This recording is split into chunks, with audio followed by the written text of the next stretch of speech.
friends, welcome back to another video of channel Excel Express. Today's topic is G20, an add-on to your syllabus of social science. So without any further ado, let's start.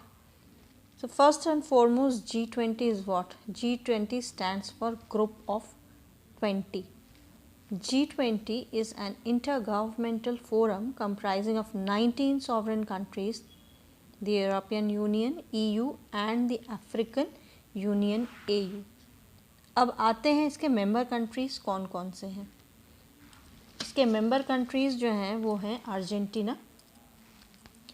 मैं alphabetically बताऊंगी आप लोगों को। Argentina, Australia, Brazil, Canada, China, France, Germany, India, Indonesia, Italy, Japan, Republic of Korea, Mexico, Russia, Saudi Arabia, south Africa, Turkey, the United kingdom and the United States, the African Union and the European Union.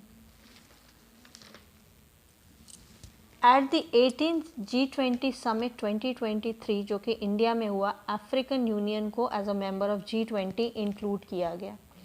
ये announcement Indian prime minister Narendra Modi ने की, जो कि current chairperson of the G20 summit 2023 है, ने किया। Current इसलिए क्योंकि ये चेयरपर्सनशिप जो है मेंबर कंट्रीज़ में रोटेट होती है और इस बार 2023 में प्रेसिडेंसी इंडिया ने संभाली, मतलब इंडिया जो है वो होस्ट है। तो जितने भी इम्पॉर्टेंट मीटिंग्स होंगे G20 के वो इंडिया है, इंडिया होस्ट करने वाली है। तो अब बात करते हैं, पीछे जाते हैं थोड़ा सा और इसको समझते हैं, इसकी हिस्ट्री को, कि ये G20 जो है ये बनाया कैसे।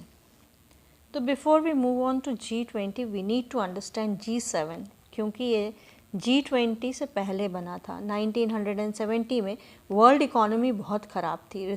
रीज़न था बेसिकली 1973 का ऑयल क्राइसिस। ये तब शुरू हुआ जब Arab countries stopped selling oil to those countries जो इज़राइल के सपोर्टर्स थे। मोस्टली वेस्टर्न कंट्रीज़ थी, जैसे अमेरिका एंड यूरोप। ये देश बहुत ज़्यादा रिलाई करते थे तेल पर, जो कि मिडिल ईस्ट से आते थे, और इसके बाद इकोनॉमिक रिसेशन दिखा। अब इनकी गवर्नमेंट ने डिसाइड किया कि अगर देश में की हालत सुधारना है तो फिर they need to take steps together and frame policies. And later an informal meeting was organized in USA among the finance ministers of US, France, UK and West Germany. उसके 2 साल के बाद जापान और इटली को include किया गया इसमें। And then official meeting was held in 1973. Later 1976 में कनाडा भी ज्वाइन कर लेता है। अब G6 का ग्रुप G7 बन जाता है। ये countries were the most developed ones, but ये कंट्रीज़ ऑयल रिसेशन से जूझ रहे थे। बाद में 1998 में रशिया भी पार्टिसिपेट करता है और G7 जो है वो बन जाता है अब G8। 2014 में रशिया ने क्रीमिया को इन्वेड किया था, तब रशिया को बाहर निकाल दिया गया था। G20 जो है उसकी शुरुआत भी इकोनॉमिक क्राइसिस से हुई। 1997 की Asian financial crisis, south Korea, Indonesia and Thailand में फाइनेंशियल क्राइसिस आई, जिसकी वजह से करेंसी वैल्यू कम हो गई और अनएम्प्लॉयमेंट बढ़ गई। अब अनएम्प्लॉयमेंट बढ़ने से दंगे फसाद भी हुए। 1998 में भी फाइनेंशियल क्राइसिस हुआ। अब रशिया को G7 में इंक्लूड किया गया। अब तक ग्लोबलाइजेशन इतना बढ़ चुका था कि अगर एक देश पर प्रॉब्लम आती है तो दूसरे देश भी सफ़र करते हैं। तो इसलिए अगर फाइनेंशियल इंस्टेबिलिटी और रिसेशन को रोकना है तो देशों को मिलकर प्रॉब्लम का सल्यूशन ढूंढना पड़ेगा। ये सब चीज़ें डिस्कस करी गई। 26 सितंबर 1999 G7 के फाइनेंस मिनिस्टर्स की मीटिंग के दौरान G20 बनाई गई। इसमें डेवलपिंग कंट्रीज़ को भी इंक्लूड किया जाता है। अब बात ये आती है कि किसे रखें या एक्सपेल करें या ना रखें।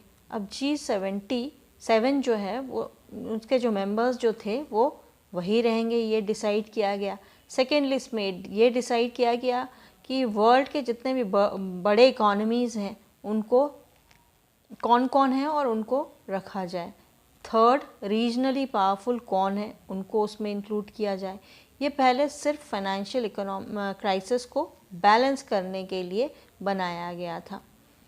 अब कई सालों तक यही एजेंडा चलता रहा कि भाई फाइनेंशियल कंडीशंस या फाइनेंशियल स्टेबिलिटी को बनाए रखा जाए, अंटिल ग्लोबल फाइनेंशियल क्राइसिस 2008 की हुई। अब official summit of G20 leaders was held in 2008। The first summit was held in America 2008 के बाद से हर साल ये समिट होती है इन डिफरेंट कंट्रीज़। अब ये 20 कंट्रीज़ के अलावा कुछ गेस्ट कंट्रीज़ को भी इनवाइट दिया जाता है, जैसे स्पेन के पास जो है वो परमानेंट इनविटेशन है। अब इसका G20 जो है वो बनाया ही गया था फाइनेंशियल स्टेबिलिटी को मेंटेन करने के लिए। इसके अलावा ये अदर इश्यूज़ में भी डील करने लगा। अदर इश्यूज़ जैसे देशों में और भी प्रॉब्लम्स होती हैं जिसको एक साथ बैठकर निपटाया जा सके। अब ये कौन कौन से इश्यूज़ हैं? क्लाइमेटिक चेंज, इसमें डील करना, सस्टेनेबल डेवलपमेंट को प्रमोट करना। इस साल की G20 समिट में वसुधैव कुटुंबकम का थीम डेवलप करा गया और green development and sustainable development goals SDG को इम्पोर्टेंस दिया गया। इसके साथ digital public infrastructure and women lead development पर भी फोकस किया गया। तो बच्चों, इस वीडियो में इतना ही, इसको विराम देते हैं और मिलते हैं नेक्स्ट वीडियो में एक नए चैप्टर के साथ। तब तक हैप्पी लर्निंग।